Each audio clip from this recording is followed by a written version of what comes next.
Morning everyone! Nandito tayo sa playground at may konti tayong re-reactionan guys about sa topic ni Kunyang kahapon na yung angkas po kay Rina. Ano nga ba ang dahilan na bakit laging nagagalit ka Kunyang sa mag-ina? At lalong-lalo na wala kang karapatan na magalit o mainis, mainggit, magselos kay Rina. Kasi hindi mo siya anak, hindi mo siya kaano-ano, hindi mo siya kadugo. Alam mo, andyan na sa sarili mo, yung nabubuhay ka sa pagkainggit sa ibang tao. Lahat na lang pakikialaman mo. Bakit hindi mo pakialaman yung sarili mo? At sabihin mo rin kung ano yung pagkatao mo. Hindi lang yung kay Nanay Melanie, yung napapansin mo, ni sarili mong problema hindi mo masabi sa social media. Pero ang problema ng isang tao na sasabi mo sa isang social media para lang kumita ka, para lang magka-views ka. Subukan mo rin kaya isawalat yung ginawa mong pagiging pokpok dito sa Hong Kong para matauhan ka rin minsan. Hindi na lang yung laging si Nanay Melanie yung sinasabihan mong ganito, ganyan.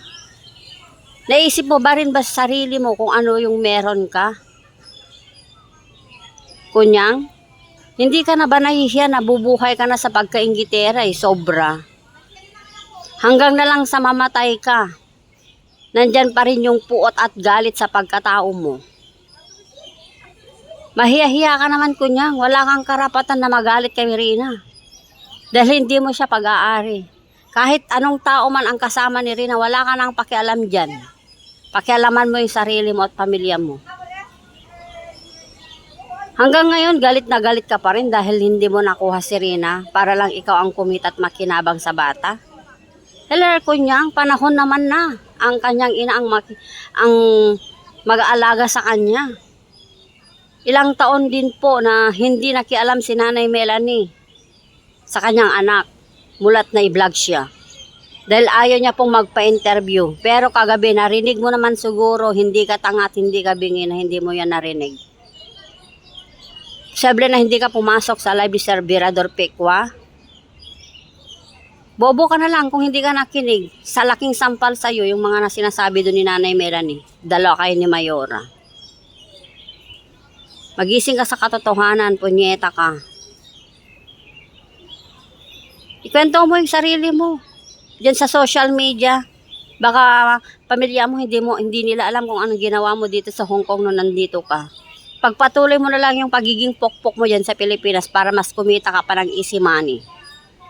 Oh, ngayon ikaw na nga naghihirap diyan sa Pilipinas kasi hindi mo tinatantanan yung mag-ina sa sa kanya pagko-content. Ikaw na ngayon ang namamalimos. Yung mga sinasabihan mong kami ang patay gutom, ikaw na yun ang patay gutom Kunyang. Kasi alam mo kung bakit? Hindi na maalis-alis yung sarili mo dyan sa pag-content kay Nanay Melanie. Hindi mo kayang mag-content ng iba, kundi puro silang mag-ina na lang kino-content mo dahil nabubuhay ka sa inggit. Kaya mag-focus ka na lang Kunyang sa sarili mo. Huwag kang masyadong maano sa sarili mo, mataas. Dahil hindi lahat ng oras nasa taas ka. Sang araw babagsak ka din, lintik ka. So ayan guys, nagtatapos ang ating konting reaksyon at patuloy pa rin tayo na defender kay Rina. Hanggang handito po tayo, gagawin natin ang lahat para sa kanya at pagdasal natin hanggang tuluyan gumaling na yung bata. Maraming salamat po sa inyo sa patuloy-tuloy na suporta sa aming pagiging defender kay Rina. Maraming salamat po. God bless and love you all.